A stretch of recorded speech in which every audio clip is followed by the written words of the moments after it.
No, I don't want to try. That would be the.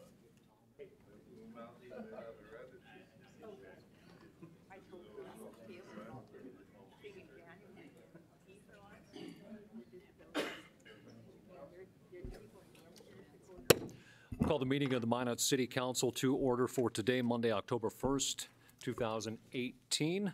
Roll call, please. Janser. Olson. Here. Pittner. Here. Padragula. Here. Straight. Here. Wolski. Here. Sitma. Here. Pledge of Allegiance. I pledge allegiance to the flag of the United States of America and to the republic for which it stands, one nation, under God, indivisible, with liberty and justice for all. Before we get going this evening, I would once again ask and remind everyone to either turn off their cell phone or turn it on to silent or vibrate so we can keep the distractions to hopefully a minimum this evening. That takes us to number 3 on our agenda, approval of minutes. Mr. Mayor, move approval on 3 and 4. Motion by Alderman Olson, approval of 3 and 4. Second. Second by Alderman Straight. Any discussion on the motion to approve number 3 and 4 on our agenda this evening? Any discussion? Any discussion? Please call the roll. Olson. Yes. Pittner. Yes. Padragula. Yes. Straight. Yes. Wolski. Yes. Sitma. Yes. Motion approved. That takes us to number 5. This is a public hearing, the taxi license denial of Robert Wonder. A public hearing for Robert Wonder applied for a City of Minot taxi license. After review of Mr. Wonder's driving record, Chief Olson has denied the application based on his extensive poor driving record over the past 6 years, which includes 12 traffic citations. It's recommended the City Council ratify Chief Olson's decision to deny Robert Wonder a City of Minot taxi license. So this is a public hearing. This is an opportunity for anyone to come and speak for or opposed to the recommendation for the denial of the taxi license for Mr. Wonder. And if Mr. Wonder is in the audience, this is also an opportunity to come and speak on your behalf.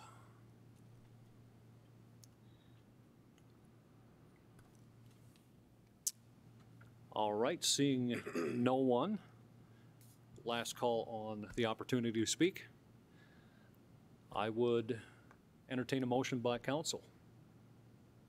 Mr. Mayor, Alderman Olson. I move that we close the public hearing and uphold the denial for Mr. Wonder's taxi license. Motion by Alderman Olson to close the public hearing and uphold Chief Olson's recommendation for denial.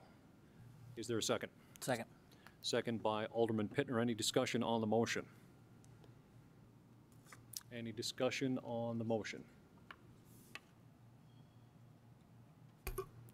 No discussion. Please call the roll. Olson. Yes. Pittner. Yes. Padragula. Yes. Straight. Yes. Wolski. Yes. Sitma. Yes, motion approved. That takes us to number 6 on our agenda, personal appearances. And I understand we have a couple of folks who are going to come to the podium today.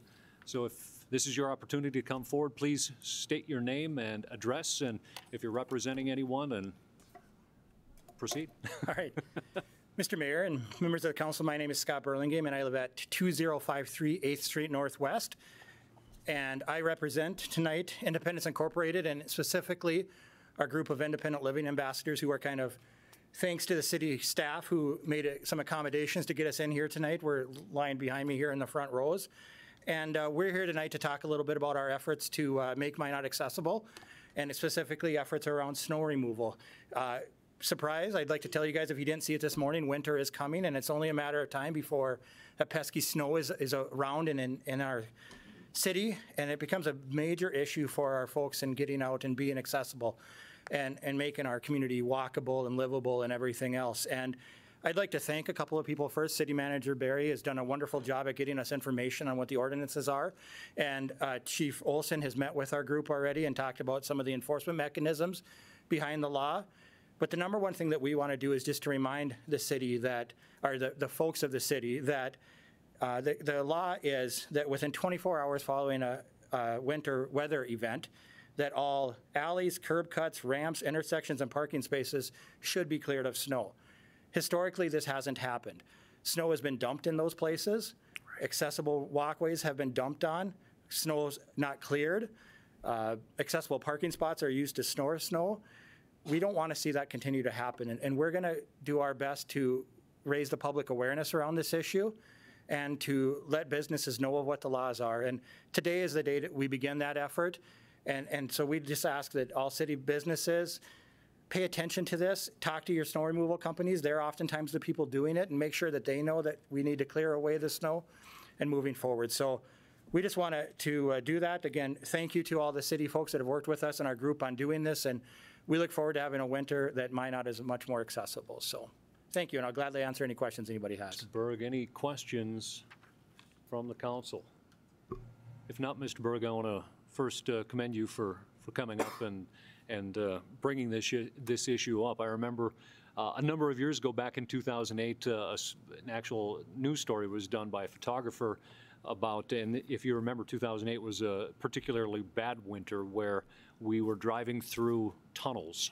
Yes. And anyone walking, or in this case, driving a wheelchair, an all-terrain wheelchair to the YMCA to swim was extraordinarily difficult, and she was doing it early in the morning. So it's definitely one of those issues that does need to be improved on, very much like the nuisance weeds, very much like some of the or the vehicle removal in snow emergency routes when those happen. And this certainly is critically important. And I've had the discussion with City Manager Barry and some other ones that we're taking a look at some opportunity, don't cringe, to perhaps forward an idea of adopt a sidewalk for a good many of the city properties that we now own that have become a challenge to address as we go through flood control. So again, I commend you for coming forward, and I hope that we can continue to shed light on this so we get more people that, for the folks that are disabled and not disabled, just to make our community more walkable and more accessible.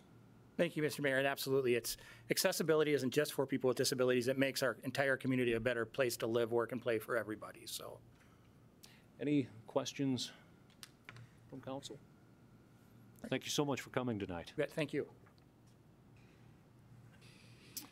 Anyone else to appear on personal appearances this evening? Yes, please come forward and state your name and address, please.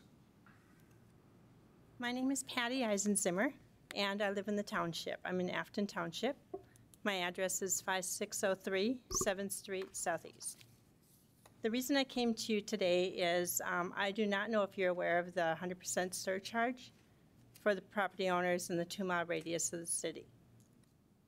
And I wanted to know if you could raise your hands if you are aware of this.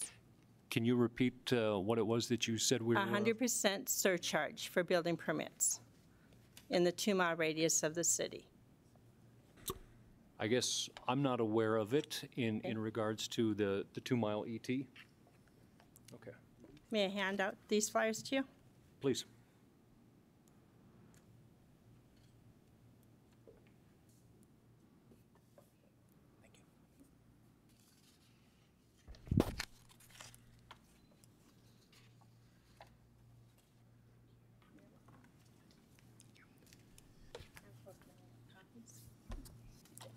I can take one.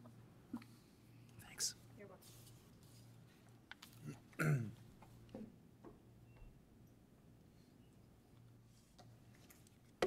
I myself, along with the other property owners, incur a huge price on our building permits compared to what you would if you lived in the city limits.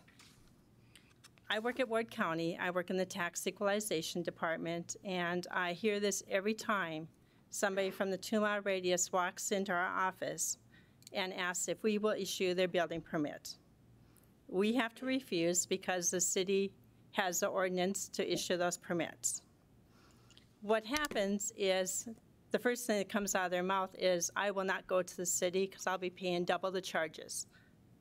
What we're trying to find out, myself and other property owners, is why was this implemented and what can we do to justify it? On this flyer, you'll see the brochure. The responses that were originally implemented years ago, and this is per Lance in your engineering department, The doubling of fees started a long time ago and pertains to building permits, utility fees, and some others, I believe. The thought was twofold when setting these fees. First, council wanted to encourage growth inside the city limits versus the people developing outside the city limits. Second, there are additional overhead expenses the city incurs by servicing the customers outside of the city limits. The doubling of fees helps to offset these overhead expenses. Since the city property taxes are not collected on parcels outside city limits, the fee doubling ensures the city costs are covered for the service and not subsidized by the city property taxes. My question to you is, how many of us property owners actually benefit from the city's services? I would say probably 90% of us do not have city sewer, we do not have city water, we do not have city garbage, we do not have, say your street sweepers come out. We are serviced by Verendry, North Prairie Water. We actually have septic systems. So we're just trying to find out, what are we paying for when these fees are being doubled? Second thing, another property owner said, he was actually told a long time ago that the double fee was covered to cover the travel costs of your city inspectors to come out to our house for 2 inspections. So I'm just trying to find out, why would Minot do this? Why would they put 100% surcharge on our building permits because we live outside the 2-mile radius of the city? And I did take it upon myself to contact other cities in North Dakota. Not one city has ever charged anybody extra fees for a building permit. So can you guys give me an answer, or can you look into this and see what we can do to justify it? I think City Manager Berry wants to address part of it. Yes, thank you, Mr. Mayor. Thank you for being here this evening. We had word that you had some concerns regarding the building permit fees, and so I assembled the staff, being new myself to the city, to find out kind of what was the situation around that. So right, wrong, or indifferent, I want to give you some perspective that dates back 30 years or so. Okay. Resolution 555 was passed by the City Council on July 7th, 1986. That, in part, established this practice, and it's continued ever since. Now, based on the research that I've been able to do in talking with the staff, the resolution and the intent behind it was to discourage rural developments. In addition to collect the cost or additional costs of the inspection and other fees associated with providing the service. Rural developments impact a city's ability to grow, and oftentimes infrastructure and densities have to be managed around if the city grows around those developments, and those folks don't want to essentially annex into the city. So that was one of the reasons. Another reason is that essentially there are additional costs for having personnel drive further into the county. In some cases, those costs can be great depending upon the type of project and the number of inspections or visits. And in other cases, maybe it's not so significant. The third is that our building department is tax subsidized, meaning property taxpayers pay half the entire cost currently for the entire building department. It requires essentially our citizens to pay city taxes in order to subsidize the building department.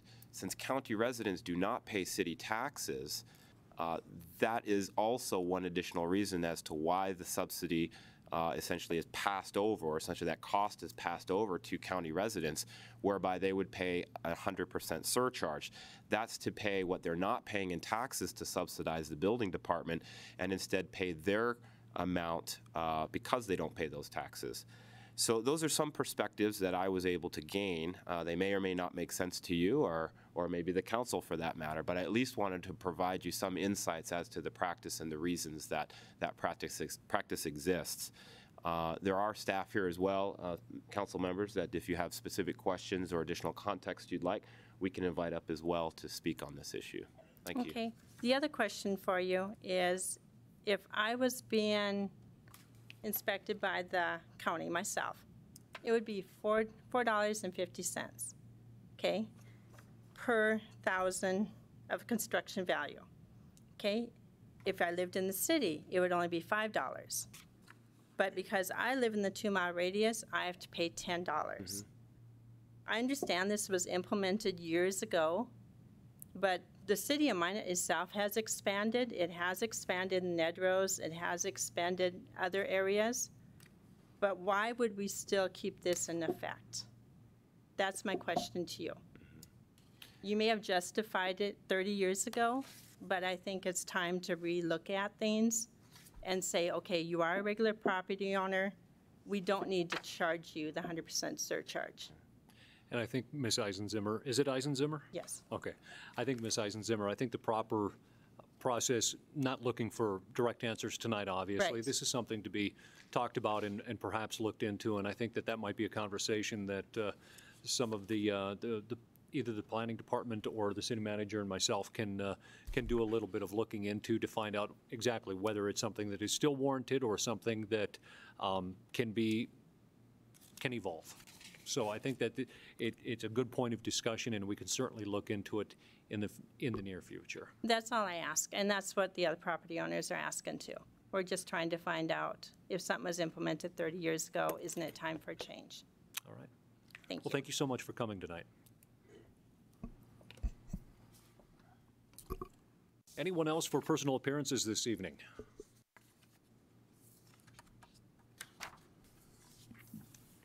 Okay, so that takes us to number 7, the mayor's report. I will try to keep this a little bit brief, as my schedule over the last 30 days has been extensive. Going through, I'll just highlight, I did give City Clerk Kelly here a full detail listing. I'll just highlight some of, I think, the more important pieces of what has happened over the last month in my different scheduling and meetings. With the September 5th IEDC stakeholders meeting, a number of those, that was the intricate meeting that we had settled to address at a later date, which we will be talking about a little bit later this evening. On the 6th of September, the Chamber Military Affairs Committee. September 10th, the proclamation at the Gold Star Mother and Family Day. The 11th was the ribbon cutting at the XL Energy Transmission Substation. On the 12th, proclamation for the Assisted Living Week. On the 12th as well, spoke to the Optimist Club at the Parker Center in Minot here, and then also on the 12th attended and spoke at the Realtor Convention for their regional convention in Minot. On the 18th, the state did meet with a couple of state house candidates as well. On the 18th, I spent some time with the Minot Police Department and the Ward County Sheriff's Department, and I believe a member of the Highway Patrol for the Tip of Cop at Applebee's, raising money for the Special Olympics in Minot. It was a fantastic event. On the 20th, meeting with the State Bank of North Dakota regarding the PACE Flex program, which I'm sure we will be hearing more about here in the coming weeks. Also on the 20th, sales closing for the Resilient Homebuyers program. You may have seen on television, on the news, and also on the paper. On the 20th was the Trinity groundbreaking, the MSU Board of Regents on the 21st. On the 21st as well, attended Doug Donahue's retirement ceremony at Minot Air Force Base. On the 24th was a Sister City lunch with Rolf Hagen from Shen, City Manager Barry, myself, and Stephanie from MADC. Task Force 21 meeting on the 24th. On the 25th, I spoke at the Joint Service Club luncheon at the Grand Hotel for the HUSFest. Attended the business-to-business program later that day, and then the HUSFest Governor's Reception and Hall of Fame banquet that night. On the 26th, several meetings with BNSF representatives that were in town from Fort Worth, Texas. And then the highlight of my month was also on the 26th, I got to read to both second grade classes from John Hoven Elementary and found out what it was like to get a hug from 60 kids all at once. Great experience if anybody really wants to understand what pure joy is like.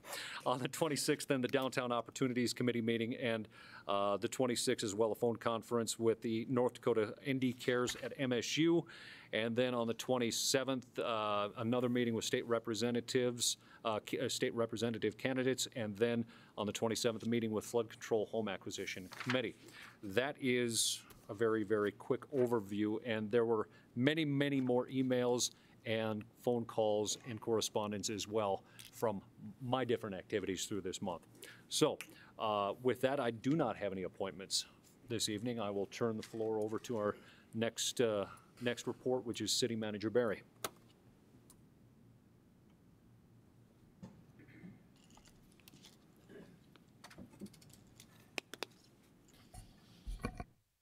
Well, thank you, Mr. Mayor, members of the City Council. It's my pleasure to bring to you the October City Manager Report. Cannot believe how time flies. Let's just go ahead and jump right into it. Start with dates that are important that you might want to make note of throughout the month. First of all, the Source River Joint Board will be meeting on October 4th. The Minot Area Development Corporation Board meeting will be at 11:30 on the 11th. The landfill input meeting, which we'll talk more about here in the presentation, will be at the auditorium at 6:30 on October 11th. The Library County / City Library merger meeting will be held on October 15th. The Chamber Board meeting on the 16th. The annual meeting for the Minot Area Chamber of Commerce will be held at the Grand Hotel at 11:30 on the 17th. And then the governor's slated to meet with us and spend some time in Minot on October 22nd. I'll talk more about that as well in the presentation. Several other meetings here going along. I'll just point out a couple highlights. The Economic Development Fall Conference will start at the Grand Hotel on October 29th. It should be a very good conference for us. Committee of the Whole will be on the 30th and 31st, and then finally, next City Council meeting will be on November the 5th. We did celebrate this Trinity's groundbreaking. This was a fantastic opportunity for folks to come out and look at the progress that's been made at the Trinity facility. We're so grateful for the investments that Trinity is making in Minot. It's a fantastic facility. It'll serve our community and the surrounding communities very well. So we do appreciate the partnership we have with Trinity. As you may know, they're still continuing to support us, and they've financed the latest dog, the police dog that we've purchased, or that they've purchased for our behalf, which is getting trained now. We're grateful for the relationship we have with the Trinity staff. The North Dakota League of Cities held its annual conference this last month in September. We had a small contingent from Minot attend, as many of you know. A couple of you attended as well. There was very good information, I think, presented at the annual conference. A couple noteworthy things happened. First of all, I was appointed to the Board of Directors, so I have a 2-year term, and I will be doing what I can to try to get Minot this conference in the near future. I think it's important that we add an additional city by which this conference rotates around the state. So I'll be working hard for that, along with other things that will benefit all cities across North Dakota. One very important announcement, which was published already, so the cat's already out of the bag, but it's worth mentioning again, and that is that the City of Minot did receive the 2018 City of the Year Award by the North Dakota League of Cities. This is the first time we've received it in 34 years. It's the only time it's been received by the City of Minot in that same time frame. So we're very, very pleased and proud of the over 350 different cities across the state that we were selected as one of the cities of the year. There were notable accomplishments that contributed to acquiring this distinction, among just not only being innovative and creative and a good citizen municipal leaders. The hazard mitigation project at the water treatment plant, the Mouse River Enhanced Flood Protection Project are contributing work on the NAS project, and then of course the downtown infrastructure project was also noteworthy in our award. There was another award that we received you may not have known about, and this is the Downtown Improvement Project. Recall this is the 26 block, $30 million plus dollar investment in our downtown. It was given another award, this by the North Dakota American Public Works Association, Project of the Year. It's an outstanding award. APWA considered this one of the best public improvement projects throughout the state, which is fantastic. This is not the only award, as you're aware, that the Downtown Improvement Project has received. In fact, it has received 3 other awards, so this marks its 4th award, and we're very, very excited about this. We're also excited because the timing is perfect. since the mayor, or the governor rather, is going to be visiting with us on October 22nd to talk about the Main Street Initiative. So we will be able to show firsthand the improvements and the investments we've made in downtown and how we've made it more walkable and livable for those who are in and around downtown. The governor will be visiting with us to take that tour and to also schedule time to listen to community members about his Main Street Initiative and to identify things that are working well in communities and other things that cities and the state itself can do to help improve downtowns. So our role will be many, to provide a sounding board essentially for the governor, to provide tours and show highlights of what we've done, and also to give the governor insights as to what the Main Street Initiative is doing for our city and what it can do for others as well. So we're excited about his visit. Next, we also did conduct as a region for 2 days with FEMA, also state representatives and county representatives, a flood protection or flood preparation tabletop exercise. This was very, very good. It was well attended, and the exercise does allow us to continue to prepare and coordinate and plan, integrate and collaborate with all sorts of agencies across the federal, state, county, district, and city levels.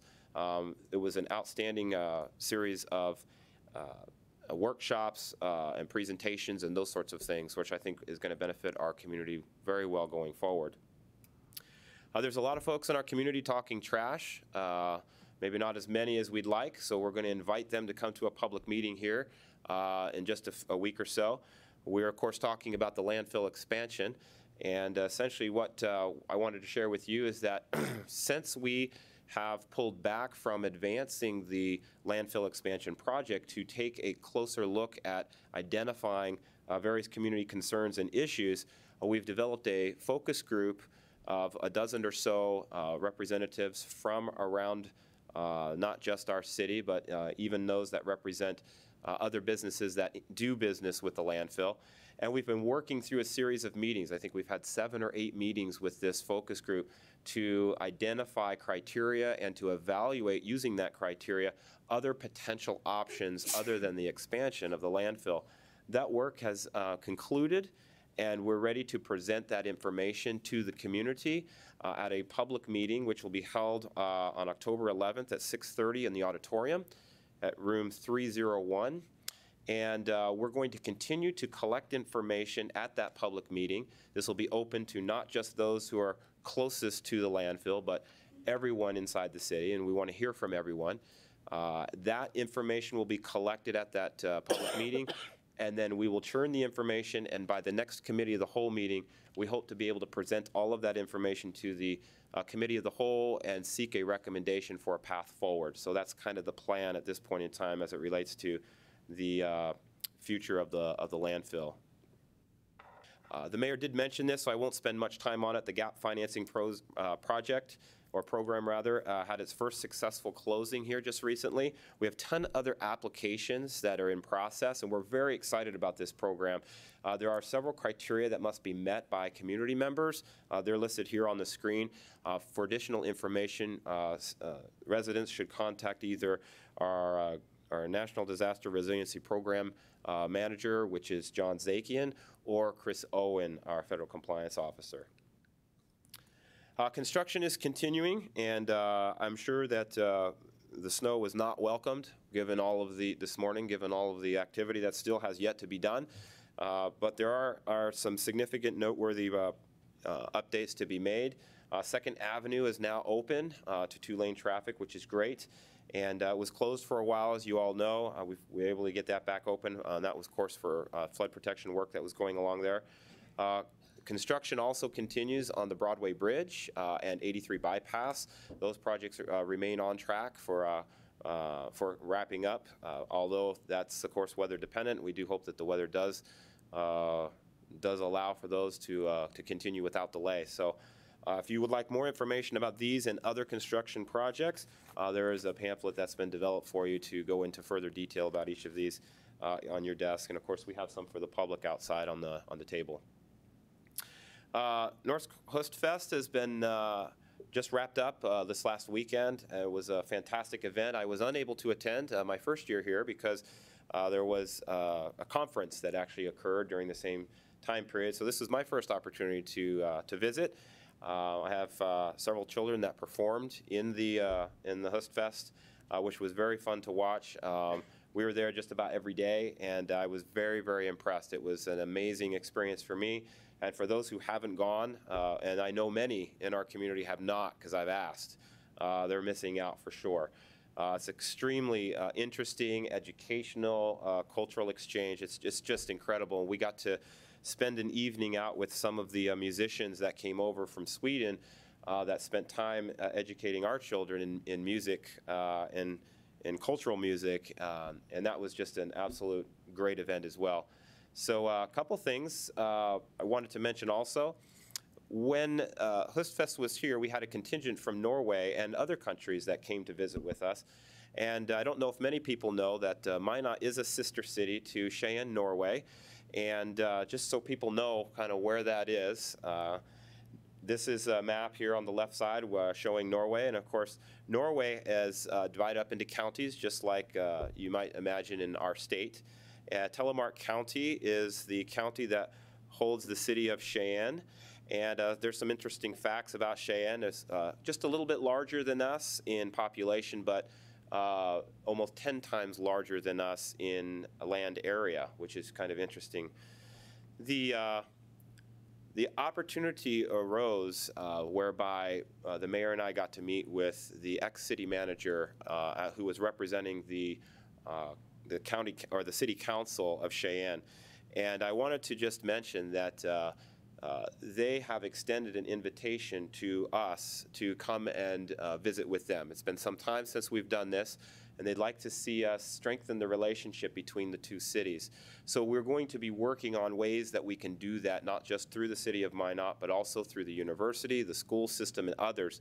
There was an agreement that you may be aware of that was signed last year by Mayor Chuck Barney and representatives of those organizations in Minot that I mentioned.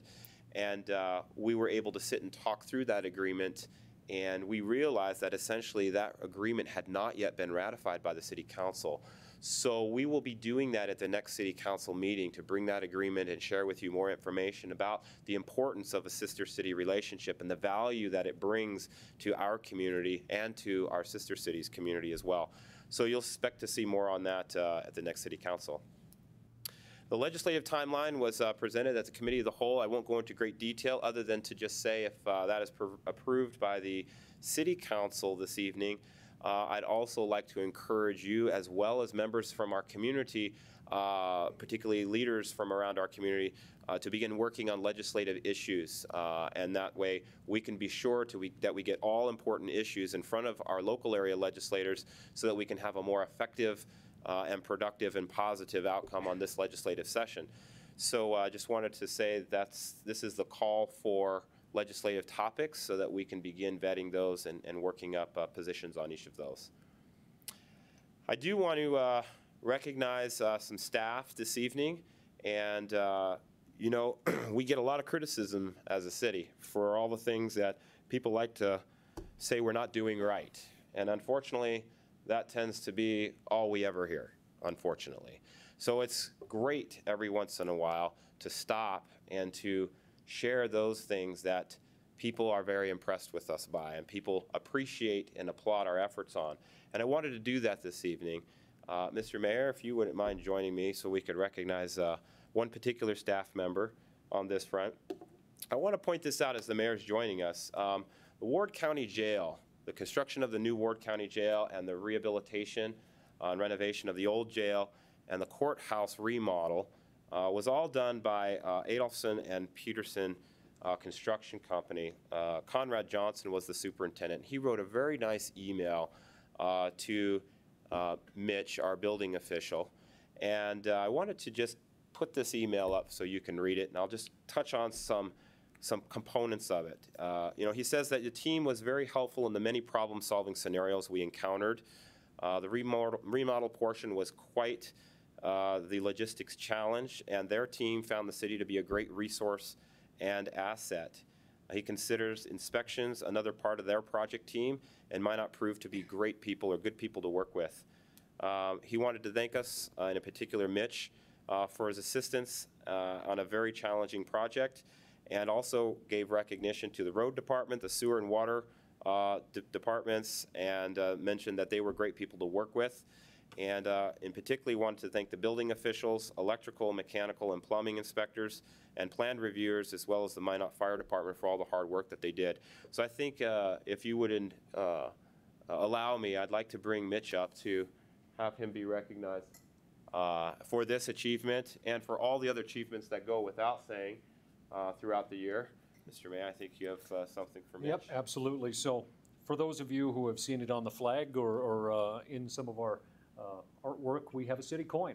And so this is where you got to turn around though. Okay, all right. So we do have a city coin here, and as soon as the mayoral coins are finished there, Mitch, you'll be getting one of those as well. So in appreciation of your work and your, well, due diligence of helping getting the project taken care of, we have to say thank you, because as City Manager Barry indicated, we don't always get to hear the accolades, and it's just as important. And, you know, we appreciate absolutely the hard work and dedication.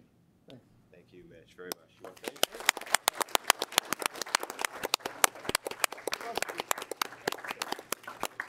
I want to say that it wasn't just me, it was the whole team, including the Public Works to help with the problem they had with the fuel tanks down there, and the engineering department. It wasn't just me, so it's for everybody on staff. Thanks. Excellent. All righty. We have one more staff person to recognize, Jason McKibben, our IT manager. Would you come and join us, sir? And if I could ask David Lakefield, where are you at? Come join us as well. David was a key and instrumental person who helped integrate and develop some important IT solutions between the city and the county. And David Lakefield, our finance director, is also the manager of the IT department. So I'm going to ask him to take it from here in regard to the accomplishments that Jason and his team were able to achieve during this time in transition. So, Mr. Lakefield. Thank you, Mr. Mayor. Members of the council, I just want to read a couple of excerpts from this letter received from Ward County Emergency Management Agency. Mr. Larry Haug, who is the 911 coordinator, he starts out, I'm writing this letter to bring to your attention one of your IT employees who I feel has gone above and beyond normal expectations of someone in his position. He has worked with other employees regardless of what department they work for in solving their computer-related problems. His ability to analyze a problem and work through to a solution without becoming frustrated is inspiring. When I started in the spring of 2014, there was no established routine integration between my program and Central Dispatch in order to enable the person in the 911 coordinator's position to accomplish this coordination. He took it upon himself to create a manual that illustrated how to get map updates from his office into the dispatch center. The original document was 53 pages long and took considerable effort on his part to make a very complicated procedure user-friendly. With that document and assistance with periodic map program problems, he was able to improve the 911 map updating procedures over the past 4 years to what it is now. When the city updated their New World software in 2018, you had to revamp the entire procedure again to bring it in compliance and allow that process to take place. Due to his diligence in spearheading this project, things went smooth and there was no interruption of emergency services during the transition. During all of this, and countless times I have contacted him with map program problems, he has maintained a level of composure that is admirable. He's always polite and maintains positive can-do attitude, even when things are not going according to plan. When it comes to emergency services, the computer programming necessary for Minot Central Dispatch has no room for error. Thanks to his level of perfection, the information and computer programming our dispatchers have is the best available. I am very thankful to have someone like him along with his support staff to ensure continued service of the highest level. Please pass on my thanks to him, his entire staff, for their combined efforts to provide the employees and citizens of the city of Minot the best service possible. I just want to read the one other excerpt from the cover letter that came with this that I thought was probably very fitting. I'm not sure what or if you want to do anything with this or not, but I think Jason deserves some sort of recognition for the work he does. Personally, I think the guy should be wearing a superhero outfit with a cape. Anyway, at least know you have an exceptional employee there who has really helped me out while I've been in this position. If it would not have been for him, I'm not so sure things would have worked out the way they have. Thank you for your consideration, Larry Haug. Thanks for everything you do. All right. Now, don't go anywhere here. So this is only fitting because we know that IT people love to be in the spotlight, up front in front of everybody. So, with that, honestly, for someone who does a better job at destroying technology than keeping it working, I can say we're extraordinarily appreciative of all of the hard work that folks like you do, and especially with you bringing that mentality. And when they say provide, power, protect, in the case of the IT, with the work that we've seen, it's not only innovate but inspire. So thank you, sir. Thank you.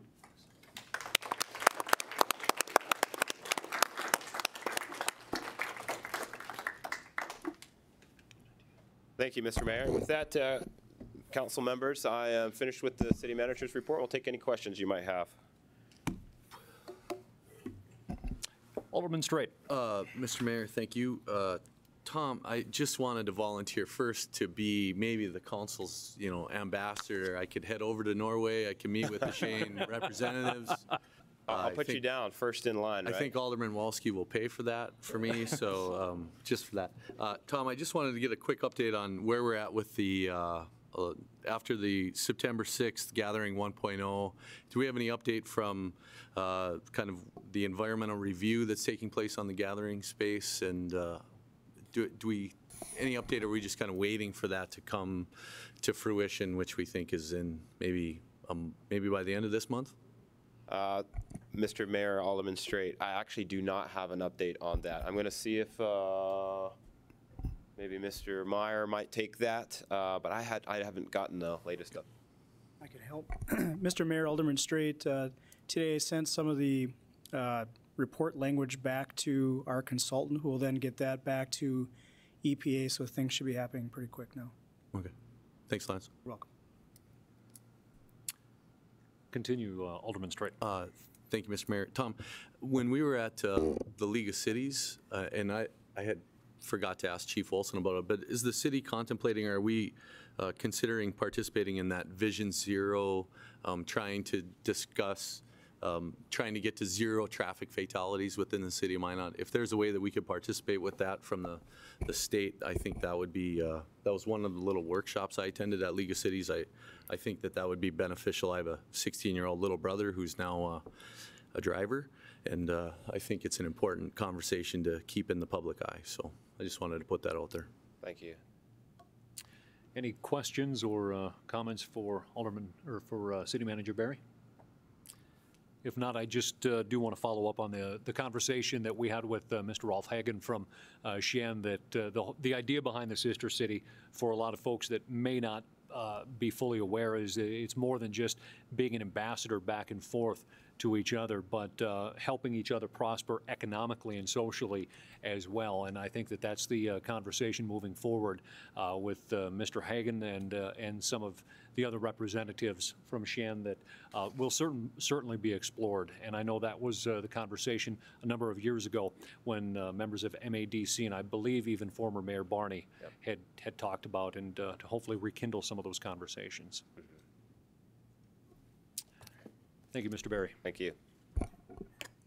And that takes us to our attorney's report. Mr. Mayor and members of council, I submitted a written report. I'd be happy to answer any questions. Any questions for City Attorney Hendershot? Thank you for that report. That takes us to number 9 on our agenda tonight for the consider the report of the Planning Commission. I've been asked to pull number 3 and number 6 from the agenda that was passed on by the Planning Commission. Are there any other items that we wish to pull from that agenda? If not, I would entertain a motion. Move approval on the remaining items. We're motion to approve all items except for number 3 and number 6. Is there a second? Second. Second by Alderman Pittner. For those in the audience, that means that the remaining items, number 1, 2, 4, and 5, will be passed in consent as recommended and forwarded by the Planning Commission. We have a motion and a second. Any discussion on the motion? Any discussion? Please call the roll. Olson? Yes. Pittner? Yes. Padragula? Yes. Straight? Yes. Wolski? Yes. Sitma? Yes. Motion approved. Takes us to number 3, consider a request for a variance on Southdale 8th Edition, Lot 14, for a new deck within the 10-foot setback. This was forwarded with no recommendation from planning, so we will need a motion with recommendation. Move we approve the request. Motion to approve from Alderman Padragula. Is there a second? Second. Second by Alderman Straight. Discussion. Alderman Walski.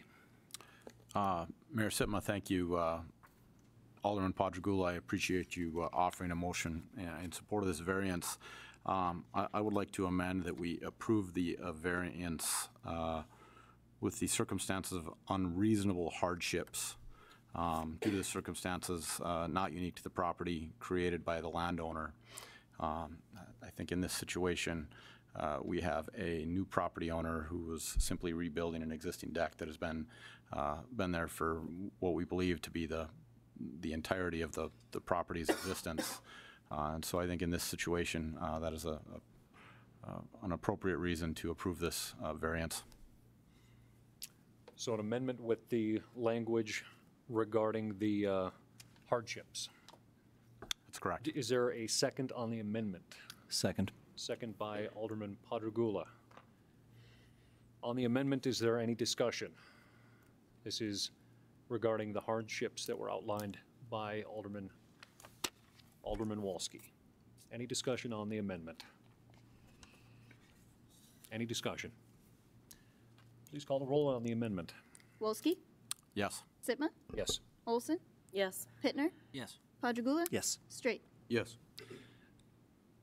All right, the amendment passes. We're back to the original motion for approval for the variance as amended. Alderman Walski. Mayor Sitma, I'm just going to share some brief comments on this. I was at the Planning Commission last Monday. I watched them struggle with this particular issue. I thought in both cases, the motions they had before them, they got right. They couldn't quite find their way to approving the variance, and then they couldn't quite find their way to rejecting the variance, which I think just demonstrates a very difficult issue here. I think under these circumstances, due to the unreasonable hardships, it is appropriate to approve this variance. Thank you, Alderman Walski. Any further discussion?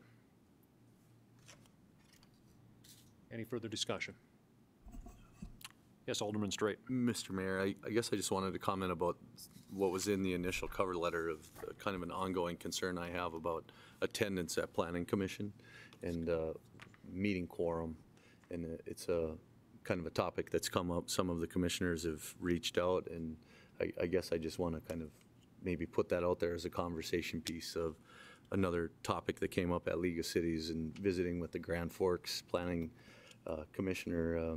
Was the topic of how large their planning commission was and our size and some of the challenges they had. And I just wanted to put that out there as a conversation piece because it certainly played into this discussion as well. So for future contemplation, sir, but I think it's appropriate for us to discuss that amongst ourselves over maybe the next couple of months. Thank you, Alderman Straight, and absolutely applicable as this one moved forward on a 5-5 tie with no recommendation. Any further on the motion as amended?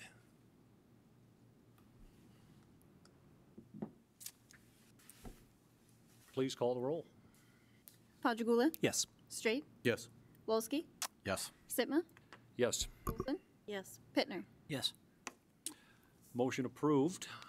That takes us to number 6, pass an ordinance amending the zoning code, Chapter 2, Section 2-1, definitions, and Chapter 16, P, public zone in its entirety, and Chapter 30, administrative procedures, Section 30-5, text amendments and zoning district changes.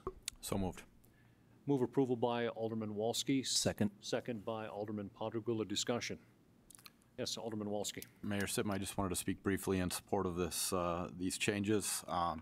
We've been operating with regards to zoning changes, both for public property and for all other zoning changes that have come before this board, maybe not in perfect alliance with what our code says. And so these changes, I think, appropriately reduce the standards and the expectations that are required for a zoning change. This is a circumstance of land use that is not always accompanied by a very detailed building plan and elevations, and to require that is a costly expense at an early stage of a development process. So I think this is a unified, appropriate change in the ordinance. I think also for the instances of public use, it adds an additional oversight step in terms of a second public hearing for these instances to go not only before the Planning Commission, but also to the City Council. So there was a lot of work put into this, not only by our zoning and planning staff, but also the steering committee, and I think this is an appropriate step forward. Alderman Padrigula. I just wanted to second what Alderman Walski said. He and I attended the committee meeting and lasted like most of the morning, actually, and really accomplished a lot. And, you know, I think, as Josh said, this is a much more common sense approach to development, not forcing people to come up with plans and sketches and goodness knows what until it's necessary. So I think it streamlines the process, should make it easier for people to develop properties. The other thing it does is that it strengthens the idea that public uses should be governed by the same rules as private uses. If a municipality or our municipality or other governing body wants to develop something or whatever, they have to stick and play by the same rules. I think that's very important to affirm that message. We all play by the same set of rules. Thank you, Alderman Padrigula. Any further discussion? Any further discussion? Seeing none, please call the roll. Wolski? Yes. Sitma? Yes. Olson? Yes. Pittner? Yes. Padrigula? Yes. Straight? Yes. Motion approved. That takes us to number 10 on our agenda. Consider the report of the Committee of the Whole from September the 25th, 2018. I've been asked to pull number 9 on this. Move approval on the remaining items. Motion to approve the remaining items in consent. That would be 1 through 8 and number 10. Second by Alderman Pittner. Does anyone else in the audience have any other item from Committee of the Whole from the 25th that they want pulled for individual discussion? If not, they will be passed in consent. We have a motion and a second. Any discussion on the motion for consent on all items except for number 9? Please call the roll. Olson? Yes. Pittner? Yes. Padrigula? Yes. Straight? Yes. Wolski? Yes. Sitma? Yes. Motion approved. That takes us to number 9, the legislative process and priorities. So moved. Moved by Alderman Walski. Second. Second by Alderman Olson. Discussion. Alderman Walski. Mayor Sitma, just some brief comments here to speak to how critically important this process is, heading into a session with a lot of major projects in play and the city very much in transition. The work of our state legislators is going to be tremendously important. So I think it's very wise for us to take this work up and provide them a bit of a roadmap of what's going to be important for the city in the coming years. And I just wanted to add also, based on an item that I'm hopeful we can at least have a discussion about later on in the agenda, I continue to meet up with what I would consider some Byzantine policies and laws regarding alcohol licensing and permits for establishments, and I think there's probably some significant improvement that we can make there in terms of making the law easier to understand. Sometimes this work gets a little tedious, and certainly in that area that would be the case, but I'm hopeful we can provide some better clarity to folks. And certainly, I think that that can be an item that is added on to the priorities list. And I would just echo what City Manager Barry had mentioned, that not only the elected aldermen, but other folks within the community, whether they're from different taxing entities or just the general public, if there is something that is at the point of importance, that perhaps it get emailed to any one of us or to City Manager Barry's office, so that it can be taken under consideration moving through this priority list as we move forward with discussions with our elected leadership heading to the state. Alderman Patragula. I'd very much echo what Alderman Walski said. I think coming up with a good map is absolutely critical to advance the needs of the city and its citizens. The only question is whether our legislators will follow the map, and I think that's something I personally intend to watch very carefully and do my best to hold them accountable. Alderman Straight.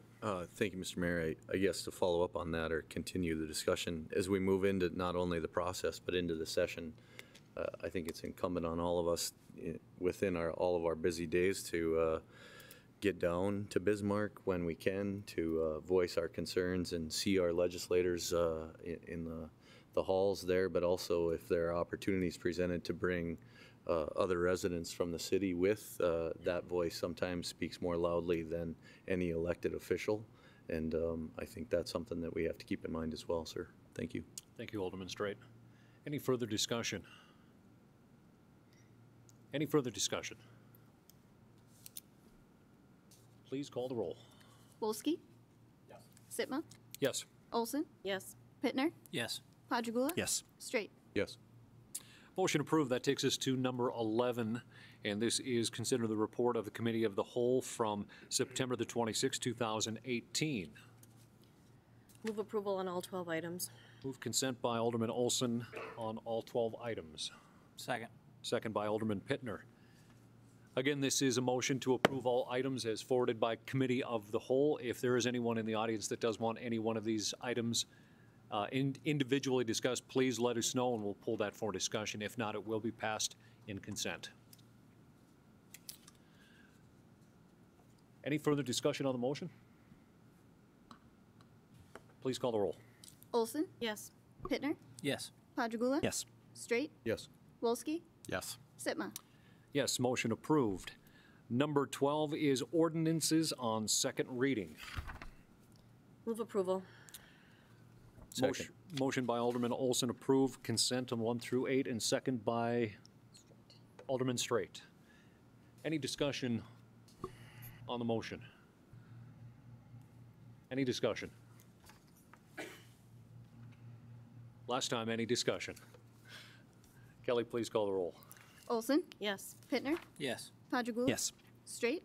Yes. Wolski? Yes. Sitma? Yes.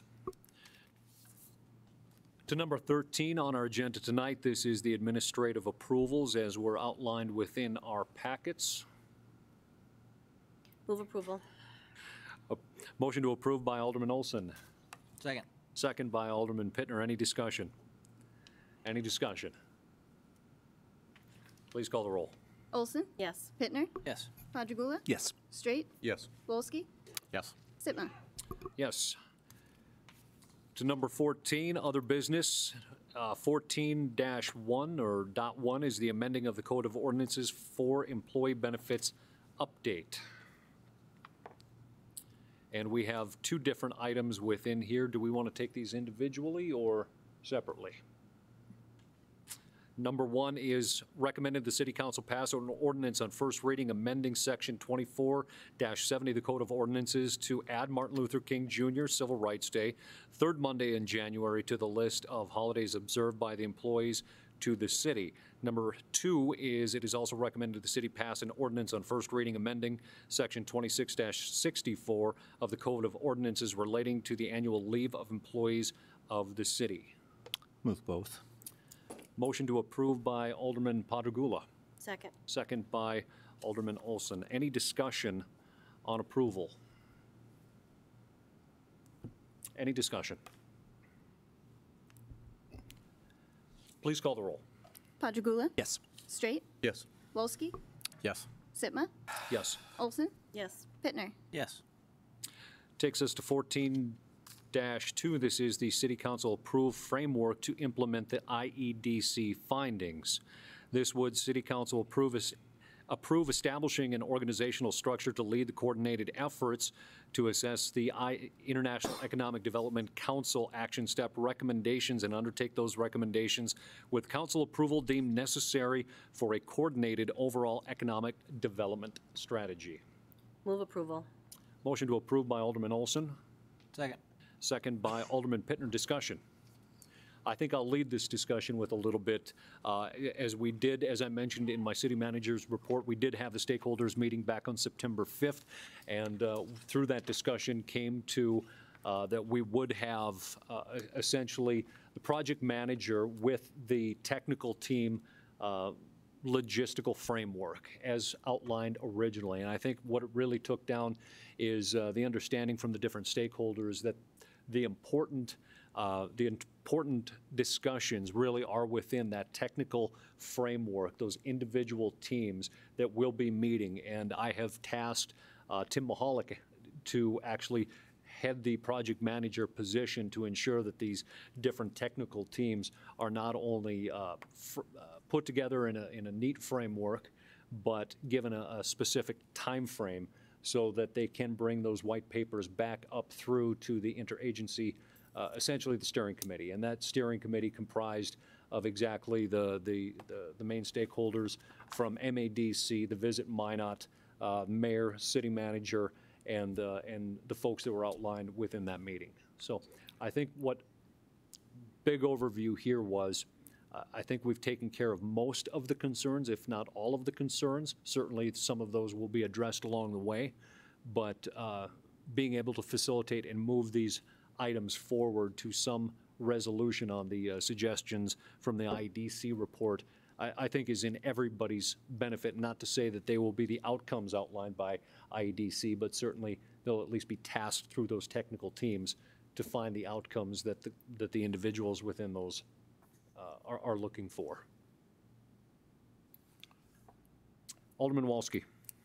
Mayor Sitma, not to inject a whole bunch of friction into this process at this point. We've been here a long ways.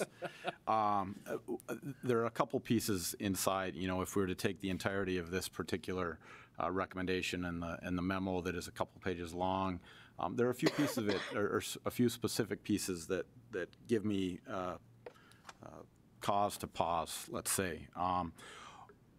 One, with respect to the specific steering committee that sits maybe to a certain extent above our project manager, I fully support the appointment of Mr. Hollick into that role. I think he's going to be an individual who will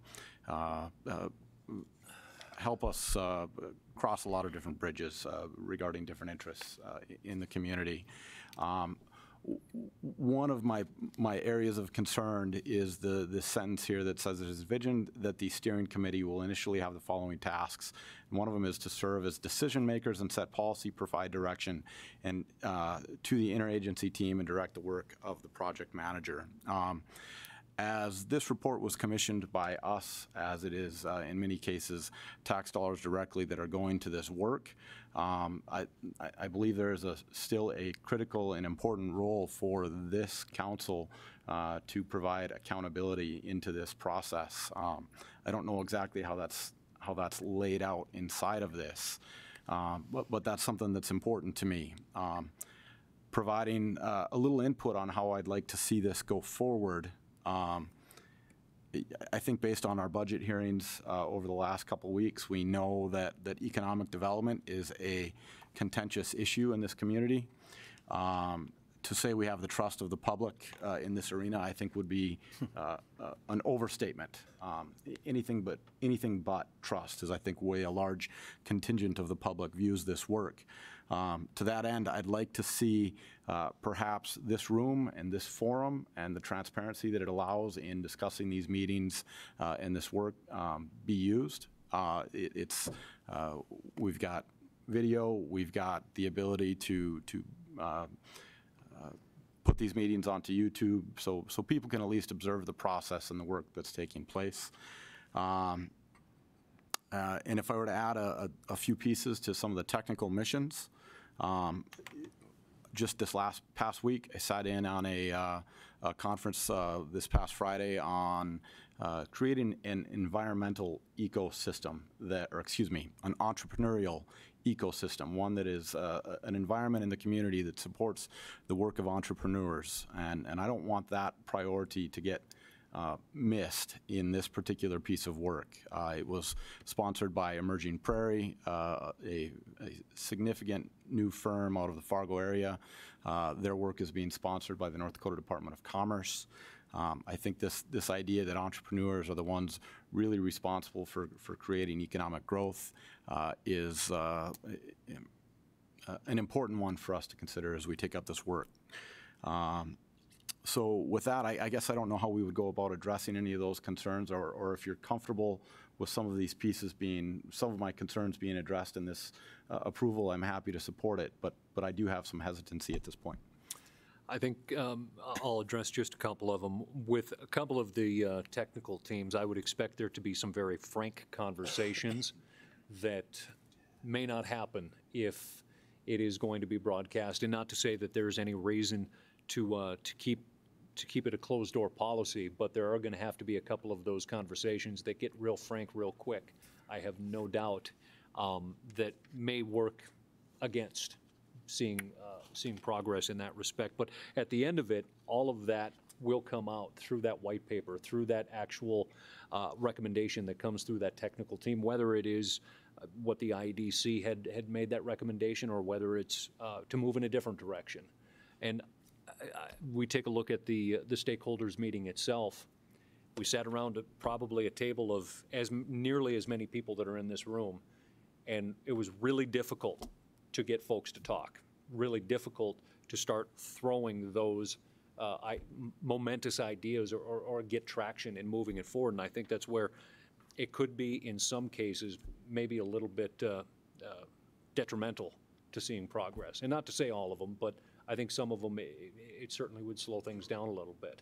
Because at times, as much as I hate to say it, sometimes you need to get a little frank to see a little progress. But certainly, I don't think that it's a one-size-fits-all for these technical teams, and I very well could see some of these actually being able to be utilized here within council chambers. Mr. Mayor, if I may, I think it would be primarily for that larger interagency steering committee, if that's the form and framework by which that's going to go forward. Like I say, I am a little hesitant to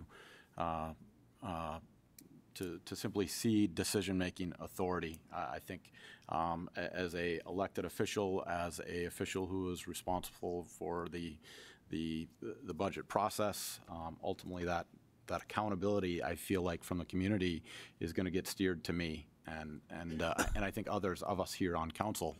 And so like I said, I feel it's important for us to continue to have a role in that. And I do want to, well, I guess I'll stop there. Thank you, Alderman Walsky. Alderman Strachey. Mr. Mayor, I guess in response to Mr. Walsky's concern about maybe the entrepreneur piece, I think that one of the subcommittees that I signed up to sit on was kind of looking at developing of the incubator concept in town. I know that former Mayor Barney and I have had numerous discussions about the role that MSU plays in that with the new degree that they have, and I see that as something that's clearly going to be a part of this discussion. I guess my only question to you, sir, is the steering committee completely set? Do you feel at this point, because the last box there of others with a question mark on it, are you still going to be flexible to maybe include other people? The top tier of this absolutely is not set yet. We haven't done the final appointment.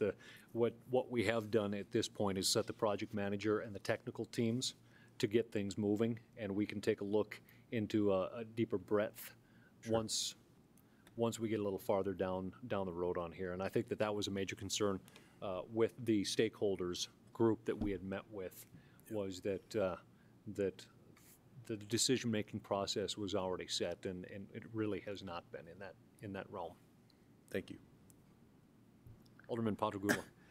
I have some mixed feelings regarding this, and I just wanted to do some thinking aloud, as Josh has done.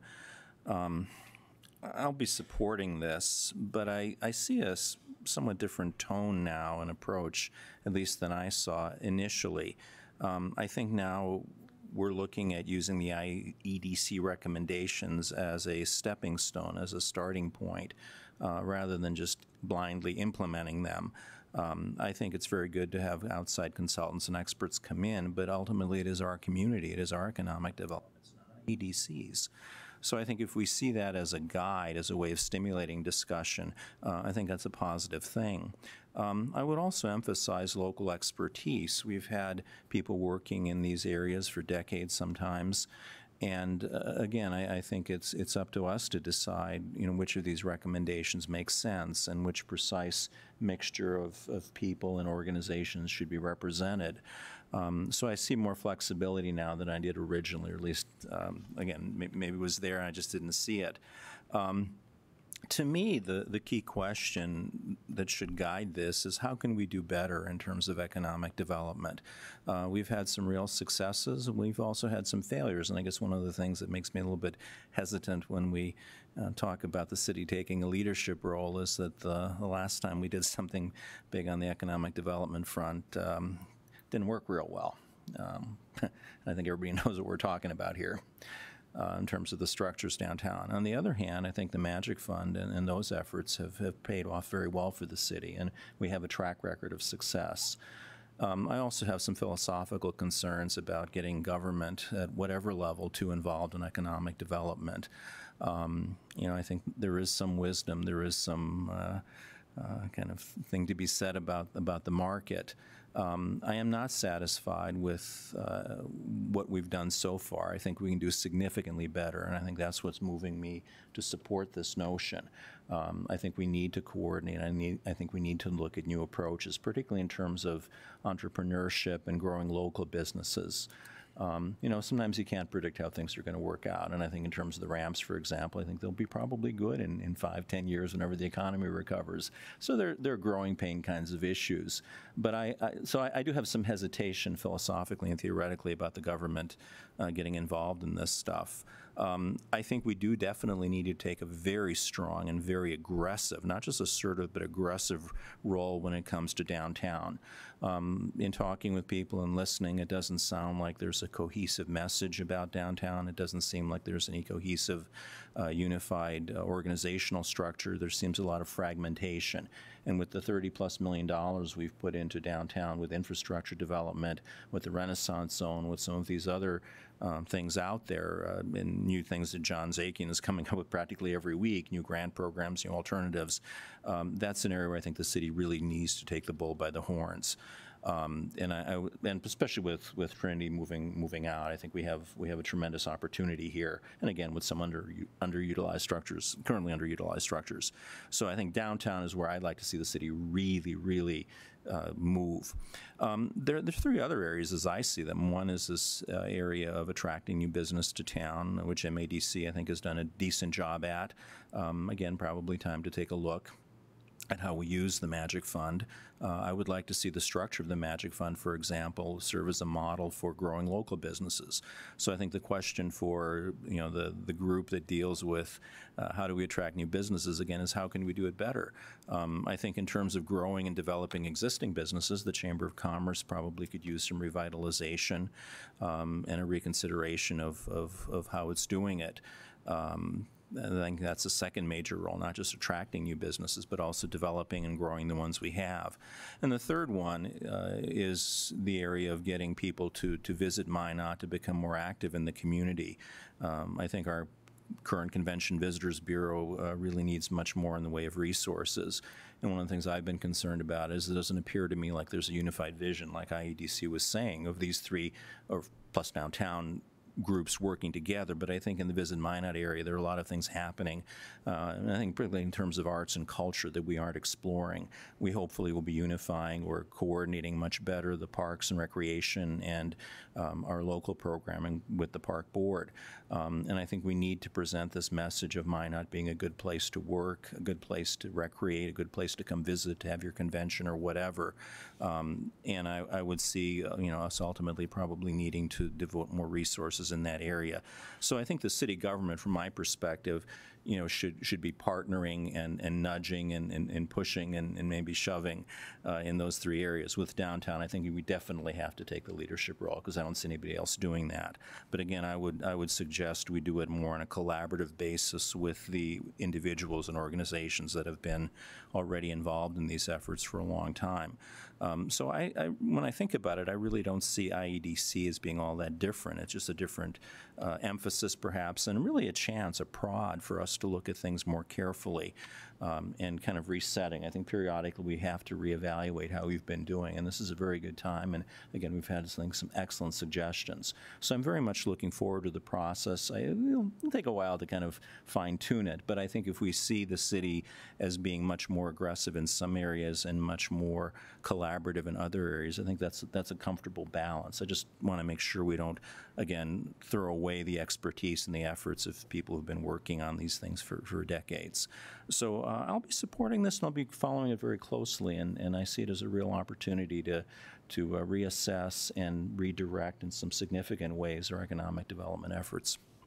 Thank you, Alderman Pattagula, and I think you outlined several of the actual technical teams that will be working on that. And just the one takeaway, and then I'll turn over to Alderman Olson here, was that talking with a lot of folks that have gone through this economic revitalization of not only their downtown but their city themselves, but we're not that different from every other community on the set get-go of it. So it's not reinventing the wheel on this one, and I think that's the positive that we can take away from this, that the focus now is not talking about fragmentation, but how we can bring everyone together and again, stop focusing on the negative, but driving towards the positives.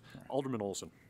Mr. Mayor, all I was going to say is the motion before us is related to the framework. Yes. And the framework has been presented to the stakeholder group a number of times. At the last stakeholder meeting, you yourself asked everyone around the table if anyone had any concerns, and no one publicly spoke about any concerns that they had. So I'm going with the assumption that they are approving it, and it's a way for us to get started. Yes.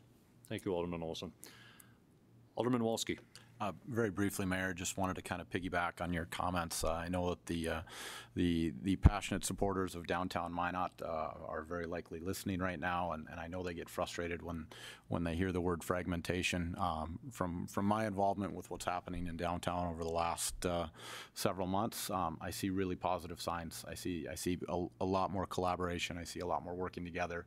I see ultimately all of it really headed in a very positive direction, and so I just wanted to share that comment, because I know that sometimes there's frustration expressed over some of the events of the past. So, thank you, Alderman Walski. Any more discussion on the motion for the design?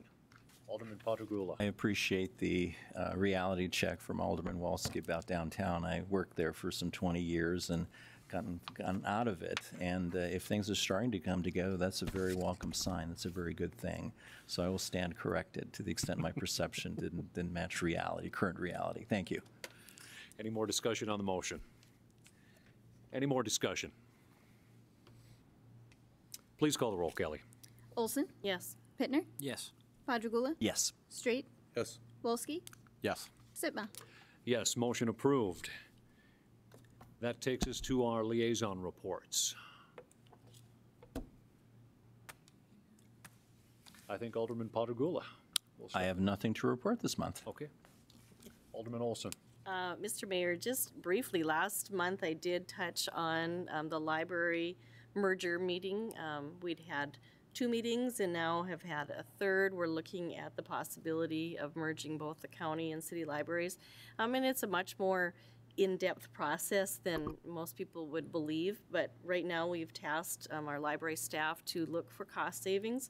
That was part of the resolution that both the county commission and the city council approved. So we're looking to see if there are cost savings that are significant, but in addition to that, keeping services provided to the residents of Minot and the residents of Ward County. So we meet again soon and we'll continue that conversation. Thank you, Alderman Olson. Alderman Straight. Nothing for me this month, sir. Okay. I will take the opportunity as well to just very briefly address the Parks and Rec.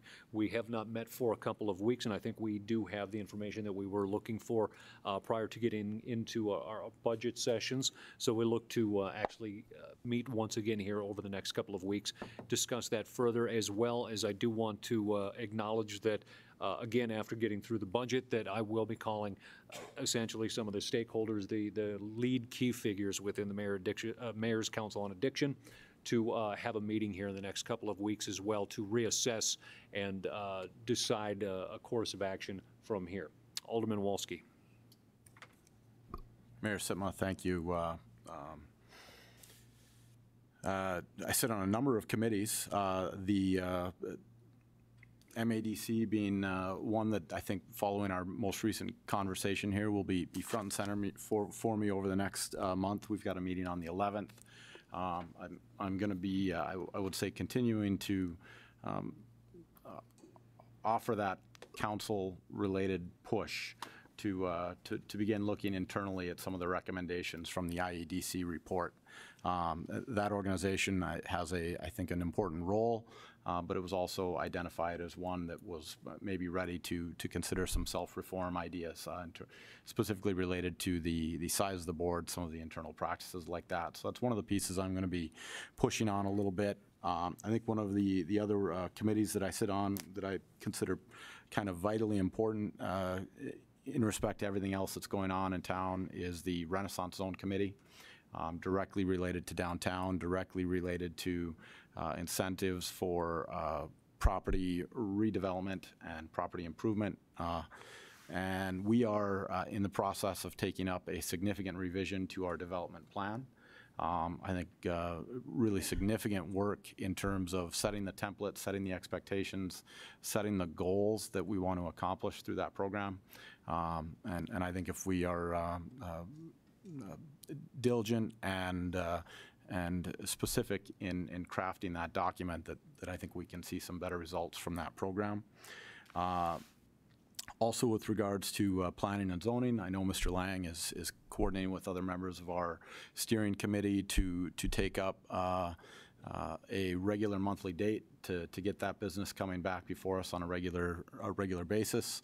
And then, Mr. Mayor, if at the end of Mr. Alderman Pittner's report, you may indulge a brief departure into a conversation related to a liquor license that has hit my radar in the last week. Thank you, Alderman Walski. Alderman Pittner. I sit on the minor recreation board. And my liaison report, I guess, just a few of the projects that the Recreation Department has completed. The auditorium floor has been refinished and repainted. Looks fantastic. I wish I played basketball just to kind of, I guess, maybe be able to utilize some of the nice things that they're doing over there. Some of the auditorium lighting has been replaced. A sand volleyball court was put in at the South Hill softball complex. They're looking to put in a second one with some funds that they have by the Dream Catchers Field, just to allow maybe some implementation of some sand volleyball leagues, tournaments, stuff like that. And they are also working on some tennis court resurfacing projects that they were, I'm sure I'll get in an update at our next meeting here in the month of October. The State Parks and Recreation Conference was also held the 11th through the 13th in Dickinson. So I'm sure we'll get an update from at our next meeting. And again, I'm sure we'll have more on the merger update at that time as well. So, thank you, Alderman Pittner. Alderman Walski. Mayor Sitma, thank you. I alluded to this in our previous comments regarding the legislative agenda and goals for the session. I just want to provide a brief outline of some circumstances, and this is related to the process by which we have been slowly getting towards the formal approval and issuance of a retail beer license for Atypical Brewing and Beer Works. Barrel Works, excuse me. So on June 4th, 2018, City Council approved the request from Atypical Brewing and Barrel Works for the issuance of a retail license conditioned on approval from the Chief of Police, the building official, and the Fire Marshal. At that point, I think the Atypical space was in the early part of its build out, so it was not ready for public occupation, not ready for fire marshal approval, not ready for building official certificate of occupancy. At this point, it is still not ready for that. On August 6th, 2018, City Council approved the issuance of a special event permit to Atypical Brewing and Barrel Works for an outdoor event held in the back parking lot of 510 East Central Avenue. This would be right behind the site. We jumped the gun. We, the city, did, because we actually issued that special event permit prior to being able to formally issue the actual retail beer license sale, because the space hadn't been built out to its completed state. So it was one of those things where I think the city staff, you know, some slight oversight, some willingness to you know, take forward this business-friendly attitude, I think that we have many times advocated for up here. This became an issue last week when I think our chief of police and other city staff became aware of the fact that the building official and the fire marshal had not granted that a original approval, because once again the space has not been completed, the interior space, and at the same time, Atypical was requesting a special event permit to host a event once again in their back parking lot area. So hosting a special event that is not inside the space under which they are eventually going to operate a tap room or a tasting room for their brewery. The gentleman from Atypical reached out to me. Obviously, I think they understand the circumstances. The chief of police reached out to me, you know, informing me of the situation. I think there's been a lot of really important communication on this front. I'm bringing this forward because I'm hopeful. I'm wondering if there is a way for us to figure out a way to get a special event permit for Atypical Brewing and Barrel Works in spite of these administrative requirements for a approval from the building official and the fire marshal. And we have a whole bunch of laws that are in our way, and at the very least, if we can't get all the way there tonight, I wanted the simple gesture of bringing this forward and fighting for it to be observed by folks in our community, because this is an instance where our ability to not issue this license because we don't yet have the building official, we don't have the fire marshal's approval, is I would say, in my opinion, certainly outside the spirit of the law or the legislative intent, which is to protect public safety. And in this case, the event is being requested to be held outside that particular space. So that is a long-winded, not at all brief explanation of the situation. But I simply really wanted to see your long-winded, brief discussions. Thank you, Alderman Walski. And just from my purview of understanding here, and I might actually even just ask the chief to comment briefly on this, but as my understanding here, what we have here is state century code and ordinance that is at issue here, because the premise isn't defined, and the answer of yes and here's how comes down to being able to issue a special permit, not to them, but to another establishment in the meantime until their build-out is complete. But Chief, if maybe you can give the overview of the obstacles, as we're charged with upholding our ordinances, not only the local, but even the state, as you are. So if you wouldn't mind, sir. Mr. Mayor and members of council, you know, I think part of what this stems from is our process for issuing a liquor license right now is a little bit backwards. And the way our ordinance is written, the inspections should take place prior to the license being, or the application being before the council. So essentially that's the way our current ordinance is written, is that the fire inspection takes place, the building inspection takes place, the background that the police department does takes place, and then the application is brought in front of the council. I think in years, and this goes back prior to any staff that are on the, or city staff that are involved in this process now, I think to try to expedite applications at times, it was allowed for the council to pass the license contingent on the approval of the inspections. That's really not the intent of the current ordinance, and my suggestion would be to go back to the original language of the ordinance and have those processes done in advance. So as it stands right now, the license can't be moved forward until those inspections are complete. And so because the license has not yet been issued, I received an application today for a special event permit, which I denied because the license hasn't been issued. So that's kind of where we stand. I know what you mentioned. I mean, there is a way forward for their planned event would be to operate under a separate liquor license. They would, another license would apply to transfer it for that event. But that's pretty much, I guess, my input, unless you have any questions. Any questions for the chief at this time? Alderman Walski. Mayor Sitma, Chief Olson, I appreciate you kind of bringing forward the manner in which we have been issuing these licenses and the prescription that actually exists in our ordinance, because our current practice is out of alignment with what the ordinance lays out. And so I think there's certainly a reconciling that we as a council and we as a staff have to deliver here in terms of what we want and how we want this process to work. I fully support following the ordinances, and I think I fully support the practice that we have deployed at this point in terms of attempting to expedite these situations for business owners. We need to get them into alignment. I think that's pretty critical at the very least at this point. And I think it also speaks to again the discrepancies that exist in state law.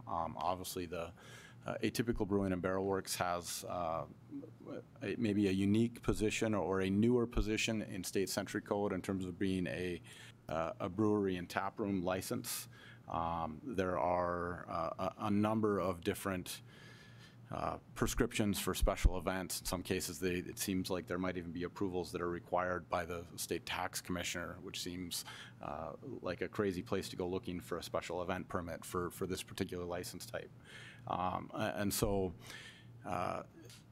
you know, I think we've run up against this in the past in terms of these being just a difficult framework to figure out, because when I look at it, I can find justifications for lots of different areas, and I would really like to be able to provide clarity to business owners who are taking this up, and for you, sir, to be able to interpret the law in what seems to be an ongoing way.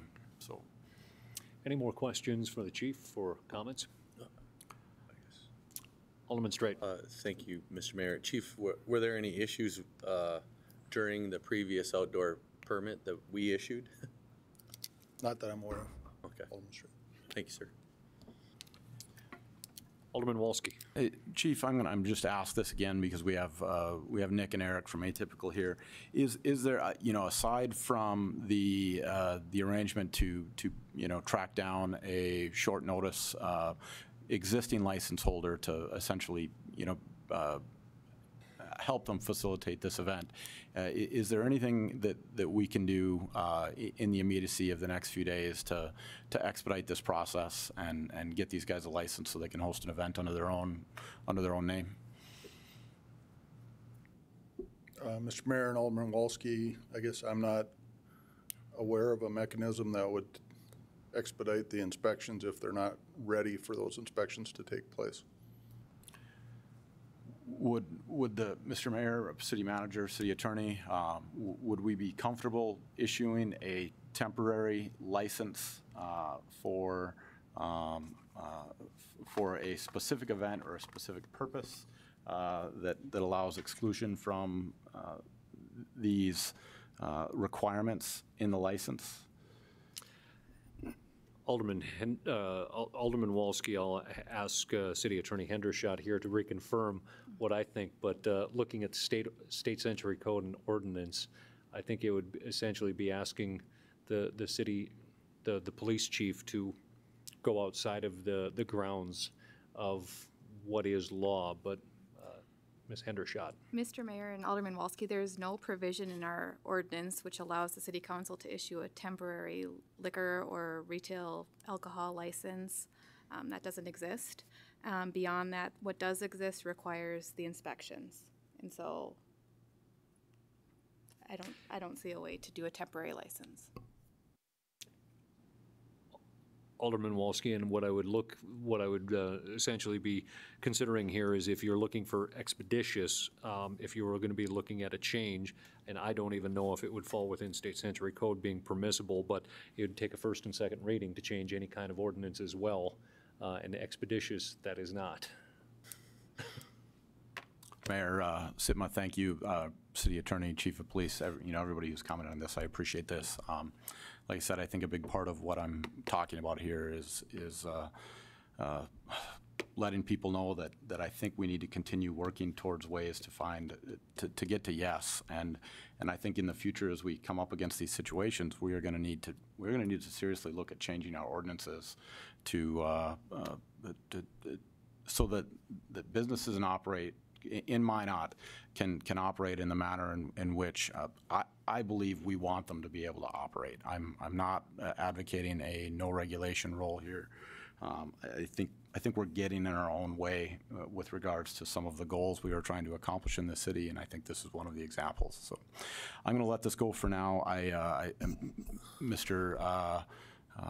The gentleman from Atypical, if you guys have any comments you'd like to add, I think there's also a pathway that's in front of you guys that I know you guys are aware of. So I would just add to that comment here briefly that this was exactly what we ran into when we were looking at overhauling ordinances with the liquor licensing a couple of years ago, heading up that subcommittee. And I would strongly recommend that we can try to propose many different things on the city level, but until state century code on some of those are changed, that has to come first with a lot of this. And I would strongly recommend not only yourself, but perhaps garnering a coalition of folks to reach out to the local state legislators, those that are not up for election and those that are, or those who are running, and encourage to take a stronger look at evolving them as many other states have done to, I think, evolve as society has done as well. So that would be my strong recommendation, aside from looking at the yes and here's how, if there is the opportunity for a special use permit from a different liquor license at this point. Alderman Straight. I guess, Mr. Mayor, I'm framing it out under the thought of we have this huge discussion about how we're going to figure out how to build and rebuild the infill. And these two gentlemen in particular, I'm sure, need to have an event to raise some capital to make the renovations to get the permits. And so I'm particularly mindful of that because it's incredibly frustrating. So I think as we think about it, not just for Atypical, but also all other businesses that want to come and renovate old spaces that I live a few blocks from this particular space that sat vacant for my whole entire life.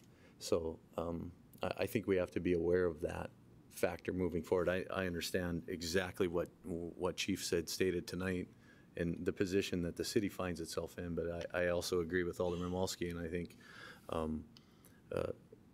how we educate our state delegation is going to be that'll be a real educational process for some. So, but that clearly has to happen because it's an issue also just about how you raise capital to reinvest in businesses in town, and that's frustrating. So. The good news is there's something else on the way that is separate from the IDC report that we hope to be bringing forward that can address just that in the very near future. I think beyond that, we are set for adjournment.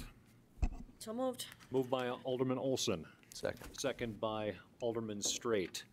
All in favor, say aye. Aye. All opposed, same sign. We're adjourned.